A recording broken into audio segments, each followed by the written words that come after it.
Hi everybody, my name is Shannon Padilla and I will be your instructor for Comm 180 this semester. I wanted to start with a short video telling you a little bit about myself, my teaching philosophy, and some ways to get you started in class. So first things first, you can call me Shannon or Miss Padilla.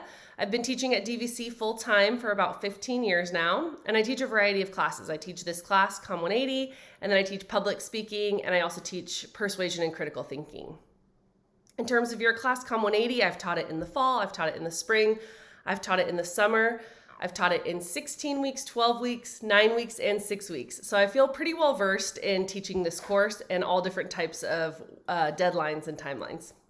So a couple things that I want you to know about me and my approach of this class, and then I'll talk about more of you and how you can be successful in class. The first thing that I want you to know about me and the class is that this is meant to be what we call a survey course. And the goal of this is to give you an overview of what the communication studies department and field consists of. So what we're going to do throughout the semester is we're going to lightly touch on some of the smaller categories of the communication studies discipline and give you an understanding of what those little areas are. Later, if you decide to be a communication studies major or you decide to take more communication studies classes, you might take a 16-week course on something that we spent 1 week on. So for example, we're going to spend 1 week talking about group communication and group theory. You might then later say that was interesting and might want to take a whole 16-week course on group communication. So we're just going to do surface level and just give you a quick understanding of what each of the areas of communication studies is. And my goal when teaching this and the way that I approach teaching this is that in the beginning of the week, we're going to try to understand and learn and dissect and contemplate what these theories are and how we might explain them to a friend or how we might define some of those terms. And then the second half of the week typically is going to be how do those terms that we understand and learn, how does that apply to the way that we communicate? And so my goal is not just for us to memorize a bunch of stuff, it's then saying, hey, but then what does this mean in my everyday conversations? And what does this mean for me as a communicator? How can I improve my communication skills? So we're gonna do some skill building along with the understanding of the theory. So just kind of keep that in mind as we're moving through the semester. Now, a couple things that you're gonna need to be able to be successful in class, there's 4 items that I'm gonna go over. The first of which I need you to do right away, and that's to get a textbook. We're going to use the Julia Woods Communication Mosaic textbook. And I like this textbook because it's really popular across the country. It's used at all kinds of colleges. And mostly it's used because it's pretty straightforward, it's well organized, and it gives good examples so that we can comprehend what each area means. You will not need the access code, which means you can get a used textbook. And you can get these used textbooks or new textbooks from the DVC bookstore. You can rent it from like a Chegg, or you can buy it from whatever reliable website or other student that you feel comfortable getting it from. But you're gonna need that textbook right away, and you're gonna need that textbook not only to learn the theories and understand the assignments, but to be successful on the quizzes in the midterm. So make sure you get that book. 2, you need to know what the deadlines are for my class and why I have them. So what I found in taking classes on how to be a better online teacher and what helps student success is that consistency is key. And so in terms of consistency for my class, you will always have something due on Tuesdays and you will always have something due on Fridays. And I picked those days because that way you can work on the weekend and get stuff done for Tuesday, knowing that Monday might be a busy day for you because I'll publish things early, so you can do that. Or you can log in Monday morning and still get things up by Tuesday night and be successful Tuesday night. You have until 11:55 on Tuesdays and you have till 11:55 p.m. on Fridays. So both of those you can procrastinate all day and then just get your work turned in by Tuesday night or Friday night. And that will be throughout the whole semester. I won't change it. I won't throw in other material for you.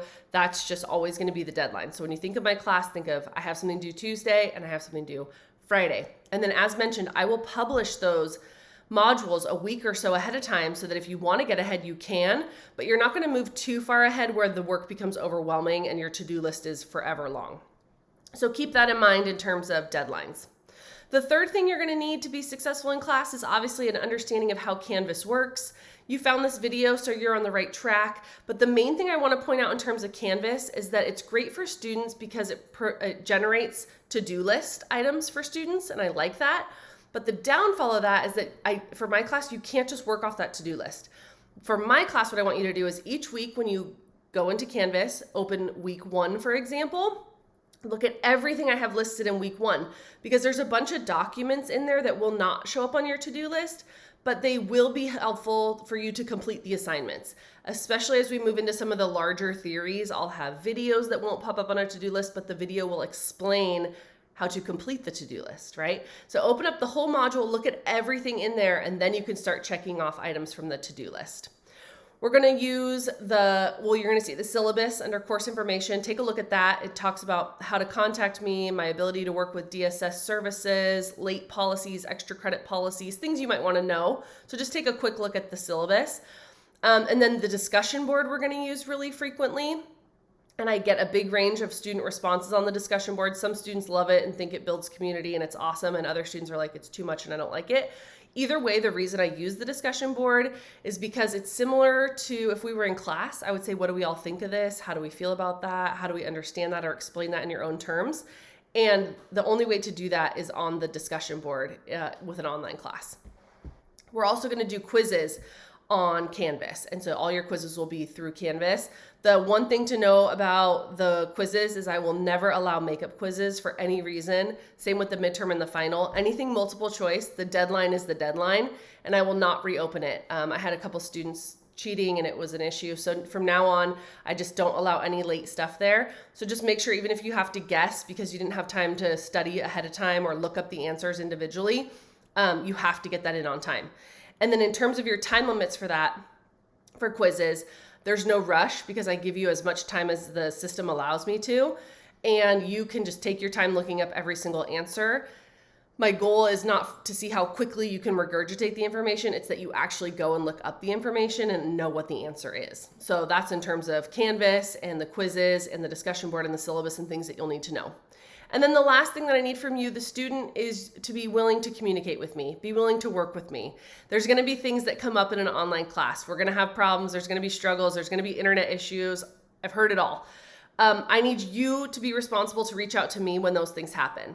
The quicker you reach out to me, the more responsive I'm going to be. So if you say, oh, I missed the deadline, because my internet was out, but at 3 a.m. my internet popped back on, and so I just sent you this email and I attached my completed work, I'm going to be much more responsive to like 3 weeks later, you say, oh, remember 3 weeks ago I had this problem.